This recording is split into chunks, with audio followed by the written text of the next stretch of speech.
Welcome to Friends with Fertility, the podcast where we dive deep into the world of fertility, reproductive health, and all the emotional journeys that are in between. I'm your host, Elizabeth King, a fertility expert dedicated to providing you with the knowledge, support, and inspiration you need on your path to parenthood. Whether you're just starting out, exploring your options, or looking for solidarity and advice, we are here for you.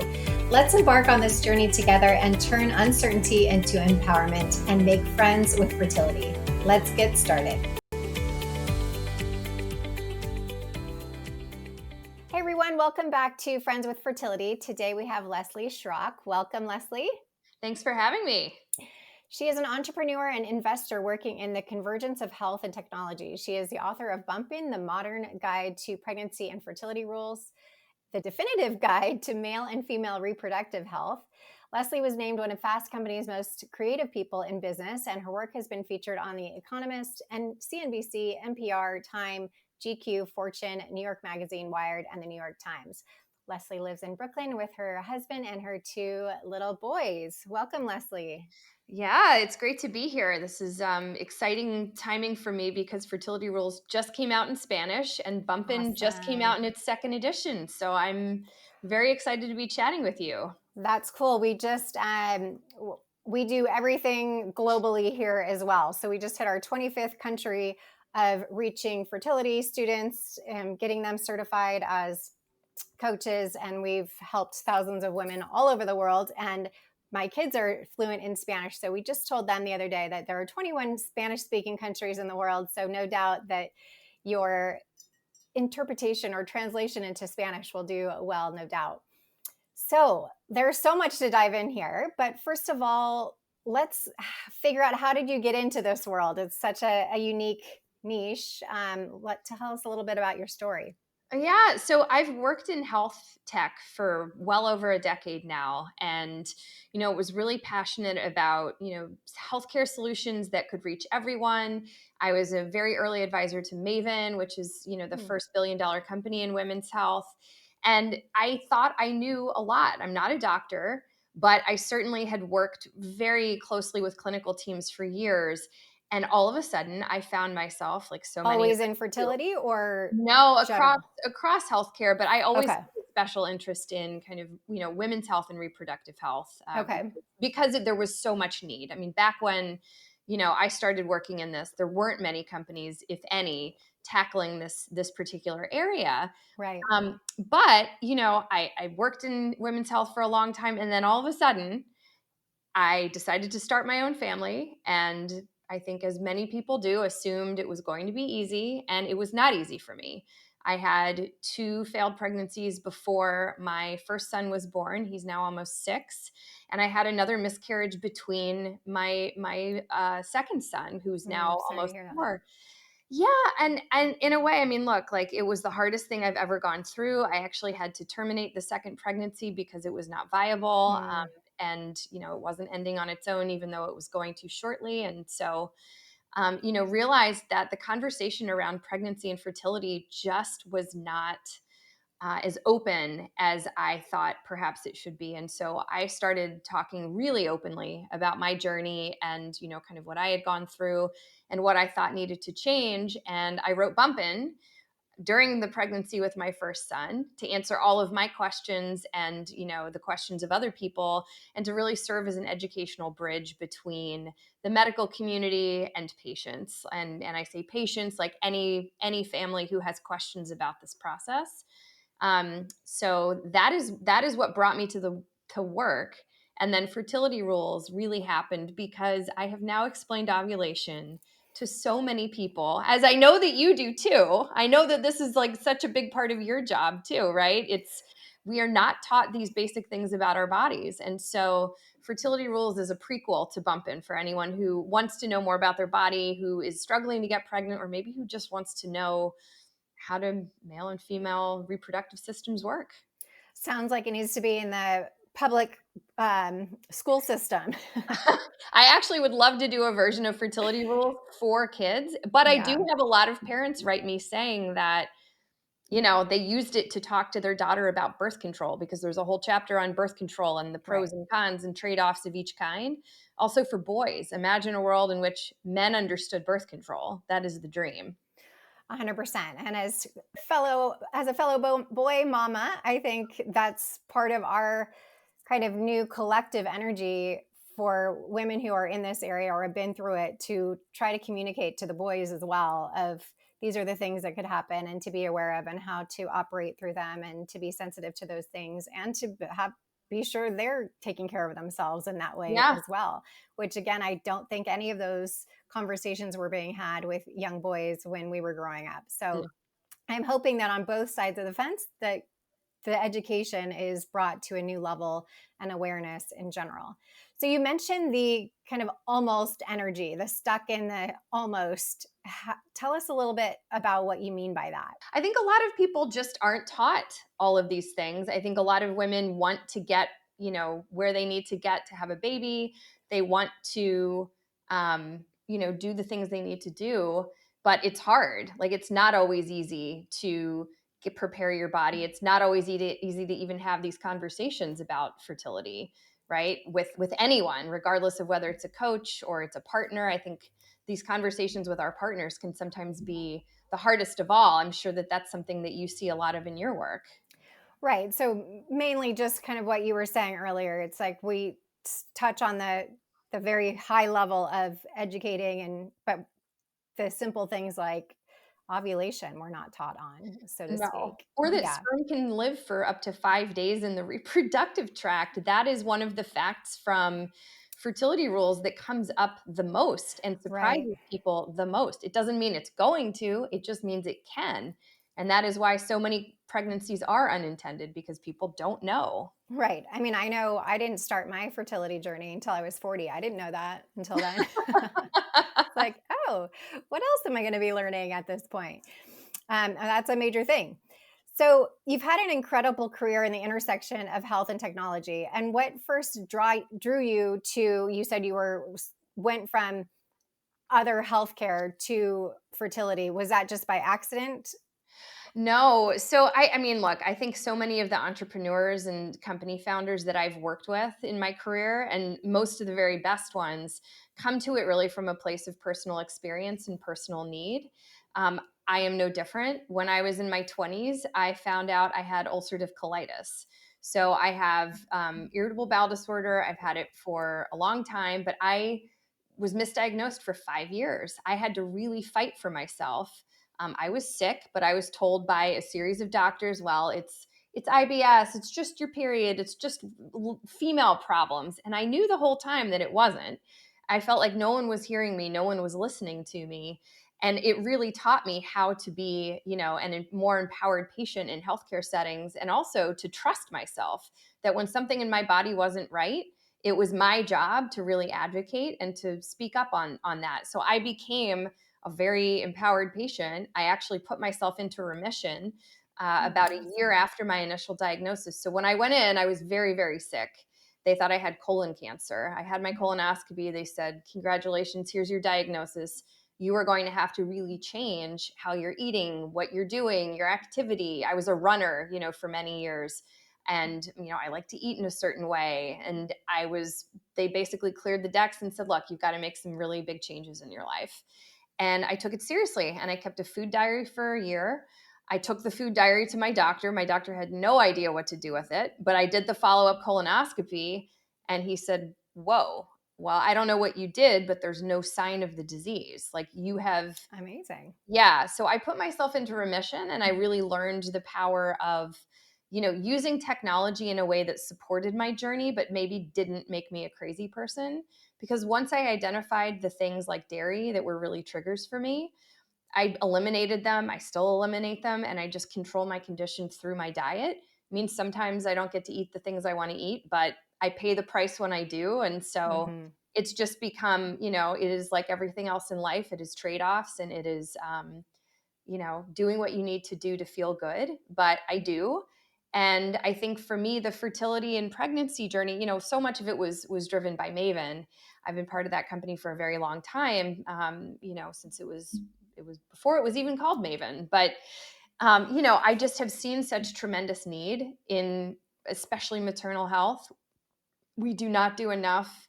There is a lot going on politically right now that is taking us backwards. And I think that we all have to keep doing the work to move things forward, continue to create awareness around the issues at hand and help women get what they need. For sure. And I'm glad you brought up your stomach issues. I also have a similar story, but I think a lot of people use those anchors, so to speak, of learning how to advocate for themselves and learning how to understand their bodies. And it might not be fertility at that point, but it's learning how to, okay, if I avoid this or I do this, this happens, and trusting your body and what you do to it has a reaction, and et cetera. And I see that now following with their patients into fertility, because they understand, they can go into their doctor and say, but I know this isn't right, I know my body and something's not right here, or whatever it may be. And I think that that's really important for people to pull on other aspects of their life that they have been able to rectify and change or advocate for themselves, and know that they can also do that in fertility as well. Because you're 100% right. When I went into my fertility doctor too, nobody asked me about my stomach issues that I had been having for years before.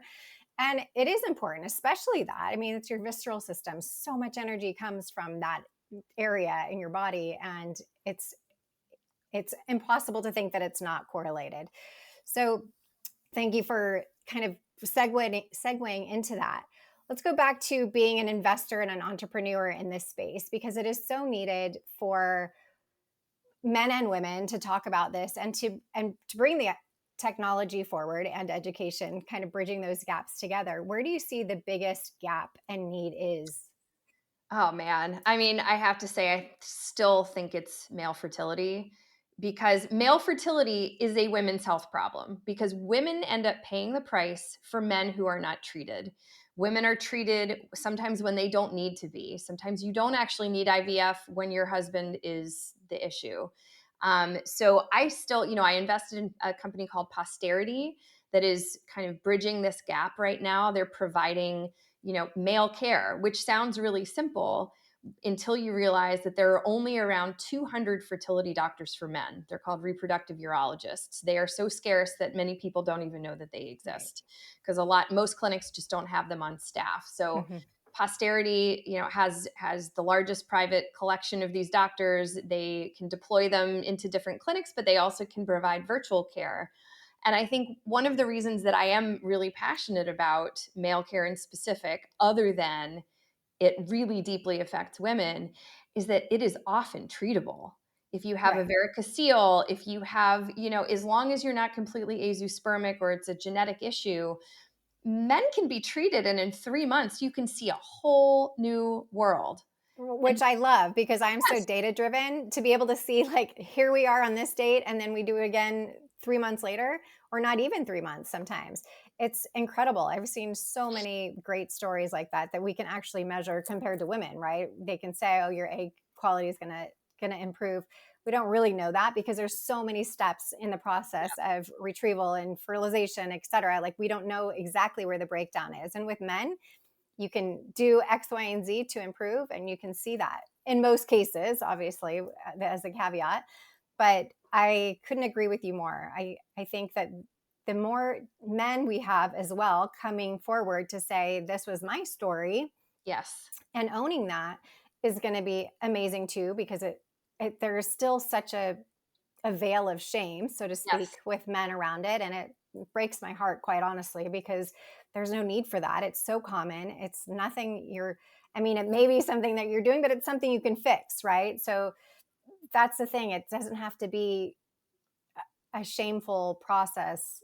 And the more that men openly talk about it, I feel like the better off we're all going to be.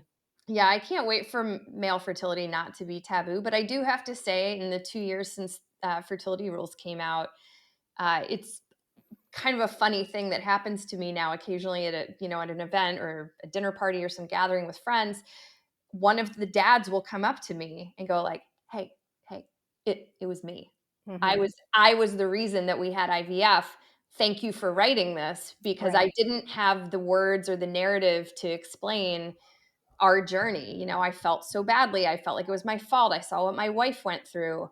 And I would also say that, another reason that I think it's so critical that men really take their fertility seriously is it just makes them owners in the process of pregnancy so much sooner.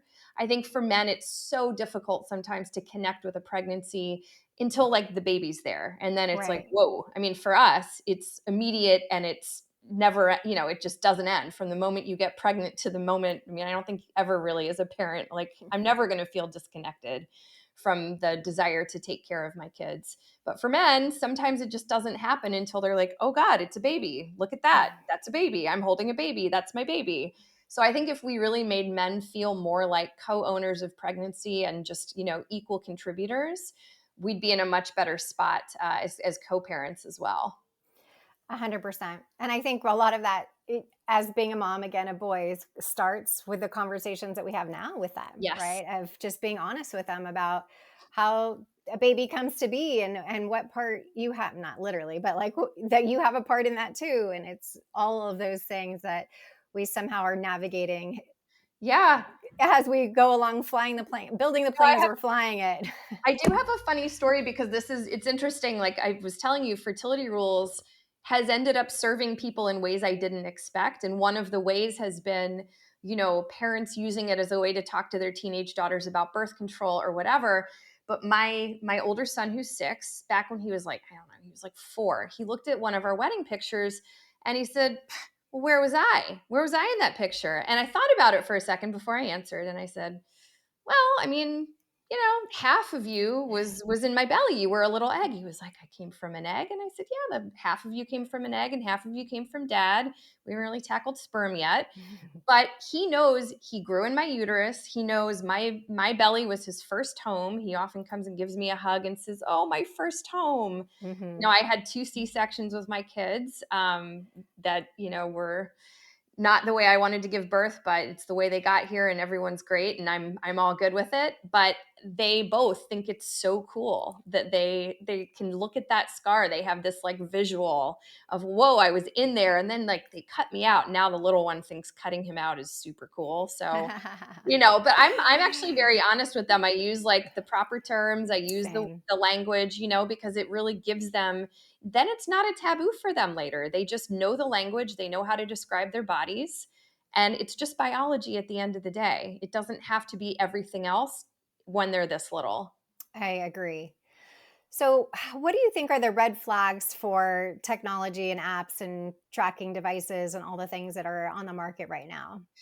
I mean, where do I even start? There are so many red flags. I think technologies that create anxiety rather than subtracting it, red flag.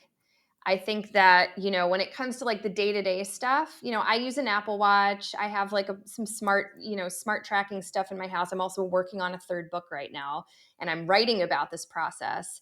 But what I'm finding is that, this process of subtraction is really important. If I'm over pivoting on something, if I'm really focused on something that's not actually serving me or that I can't change, if I'm tracking something I can't change, I realize it and I take it out. So I think those 2 things, anxiety, and if you can't change it, you shouldn't be doing it. I think that's, another really interesting part of, the fertility process and just, going into treatment, right?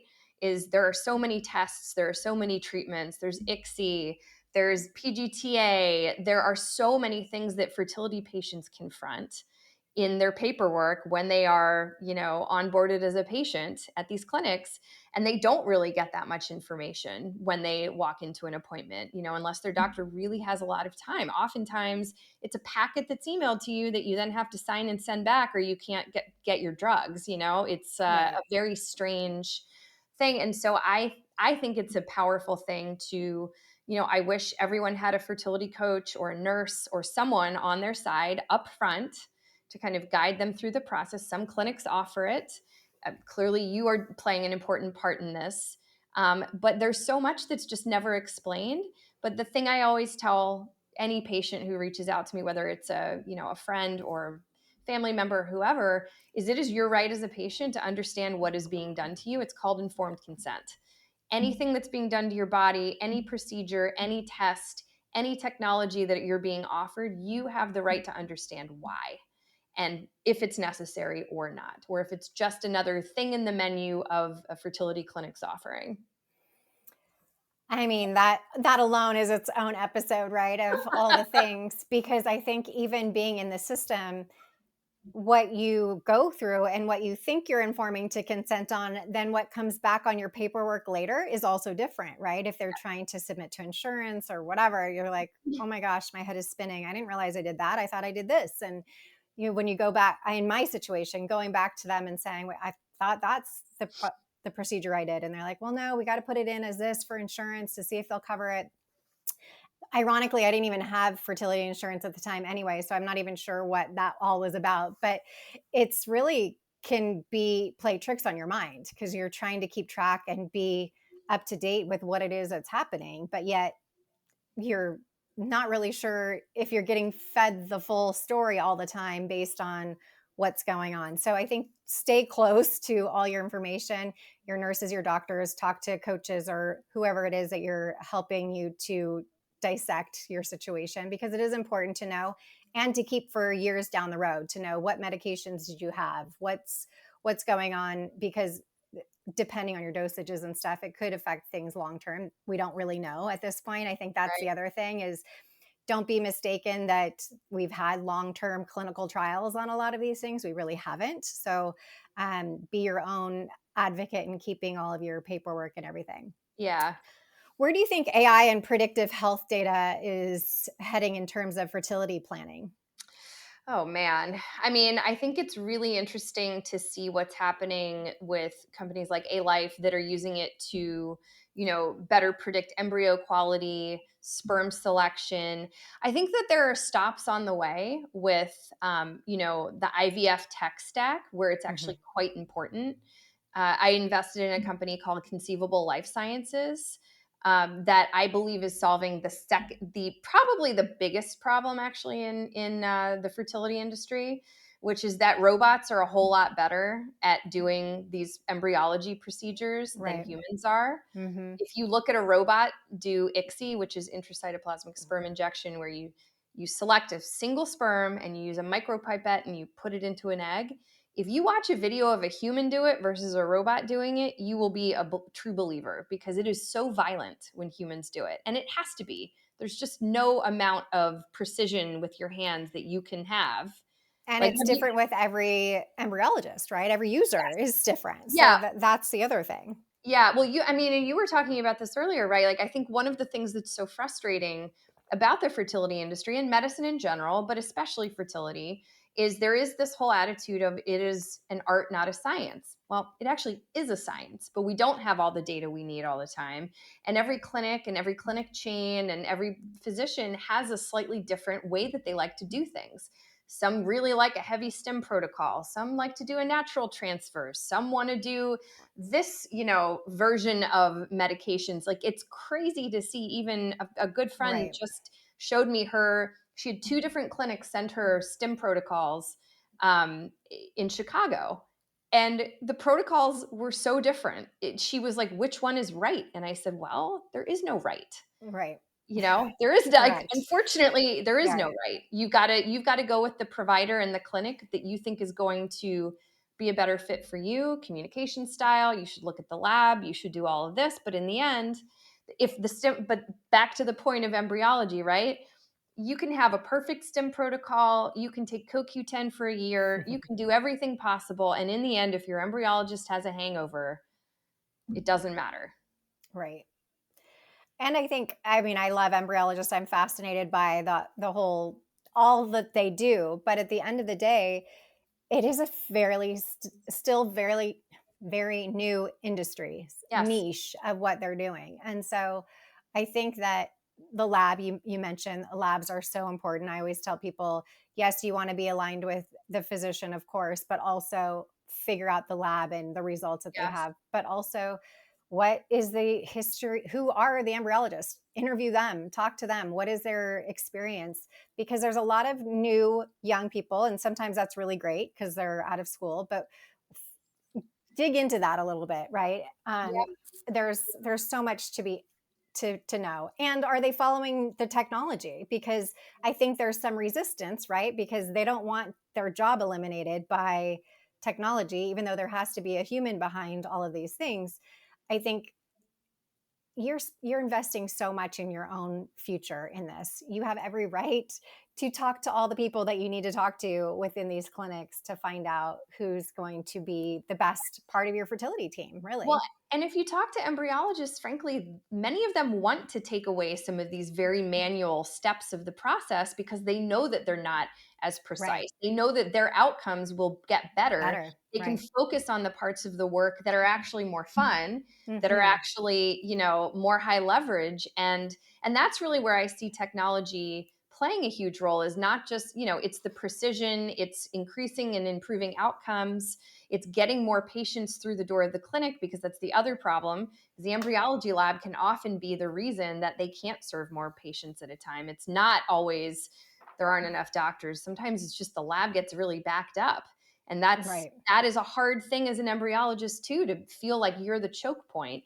And so I Hmm. really see it as a way to empower them to do their best work, as well. I agree. I think it's going to be a big change that I hope is welcomed. And I know that it's scary even for the patients, right? To know what does this mean and how does it differ from before. But it doesn't take long to do some research on it to see the differences. And so do your 30 minutes of research and your mind will be blown on what the opportunities are now for better success rates using the new Absolutely. technologies. You've said before that people are often making reproductive decisions in an informative vacuum. What can you start filling that in? What does that mean? So I think that, because every clinic is a little bit different, because every provider within that clinic is a little bit different, every nurse is a little bit different, there isn't really universal agreement on what the standard of care for a certain patient type should be across the Mhm. country, across the world. I interviewed providers from Japan, from Rome, from Argentina, all over the place at clinics to look for the answer to this.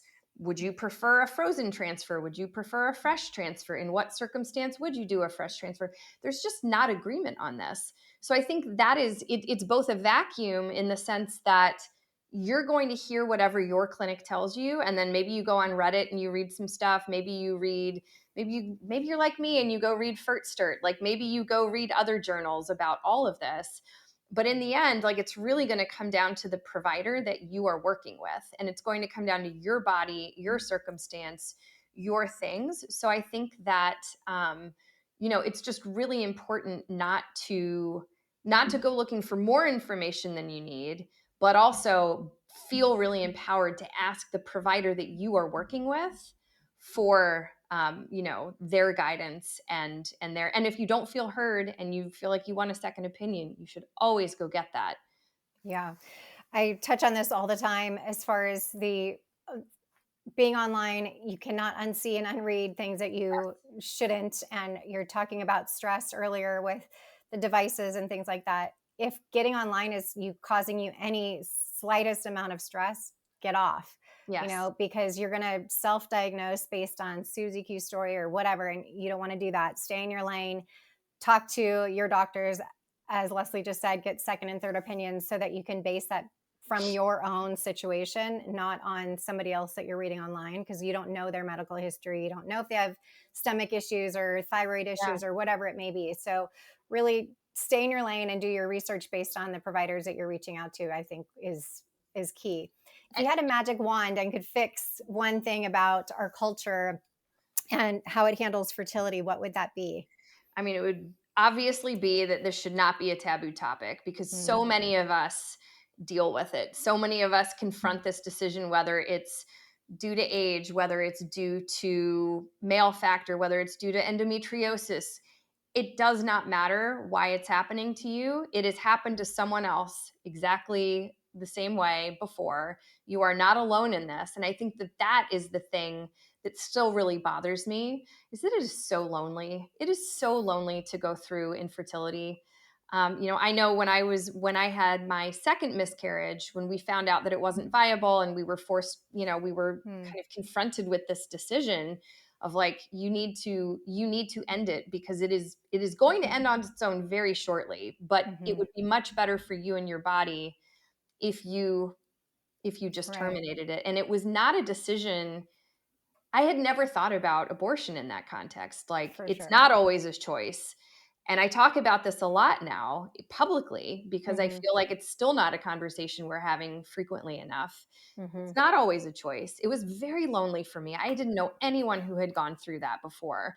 I have now since discovered many people I know have gone through that before. I get phone calls all the time from people who say, I Yeah. can't believe this is happening to me. But my magic wand would be for men or women, you know, you're not alone in this. You are traveling in the long and lonely footsteps of many who came before.